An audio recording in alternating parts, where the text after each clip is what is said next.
નમસ્કાર દર્શક મિત્રો, એડી ન્યૂઝમાં હું છું આપની સાથે આરડી વાઘેલા। જોઈએ આજના મહત્વના સમાચાર। અંકલેશ્વરના દીવા રોડ ઉપર શ્રી દર્શન સોસાયટીમાં યુવકે ચપ્પુ બતાવીને લૂંટનો પ્રયાસ કરીને યુવક ગટરમાં કૂદી પડ્યો। અંકલેશ્વરના દીવા રોડ પાસેની શ્રી દર્શન સોસાયટીમાં એક ઘરમાં યુવક ચપ્પુ લઈને ઘૂસ્યો હતો અને લૂંટનો પ્રયાસ કર્યો હતો।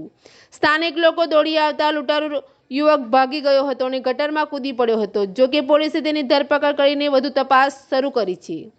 અંકલેશ્વરના દીવા રોડ પાસેની શ્રી દર્શન સોસાયટીમાં રહેતા વિશાલ જોશી પરિવારના ઘરમાં ગત રાત્રે એક યુવક ચપ્પુ લઈને ઘૂસ્યો હતો અને જમવા બેસેલા પરિવાર યુવકને જોઈને પહેલા ડરી ગયા હતા અને યુવકને ચપ્પુનો ડર બતાવીને સોનાના ઘરેણા સહિતની માંગ કરી હતી। અને જોકે વિશાલ જોશીએ હિંમતભેર બૂમાબૂમ કરતા આસપાસના રહીશો દોડી આવ્યા હતા અને લૂંટ કરવા આવેલા યુવકે ભાગવાનો પ્રયાસ કર્યો હતો અને બીજી તરફ શહેર પોલીસની ટીમ પણ આવી પહોંચી હતી। જોકે લૂંટારૂ યુવક પોલીસની બચવા માટે ગટરમાં કૂદી પડ્યો હતો અને પોલીસે પણ ગટરમાં છલાંગ લગાવીને આરોપીને દબોચી લીધો હતો।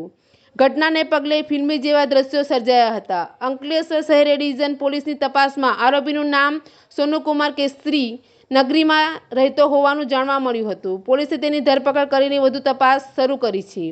આશ્ચર્યની વાત તો એ છે કે આ યુવક વિશાલ જોશીના પુત્રનો જ મિત્ર છે અને યુવક ઓનલાઈન ગેમમાં પૈસા હારી જવા બાદ તેને દેવું વધી જતાં લૂંટનો માર્ગ અપનાવ્યો હોવાનું જાણવા મળ્યું હતું। એડી ન્યૂઝ સાથે રિપોર્ટર જયેશ પ્રજાપતિ, અંકલેશ્વર।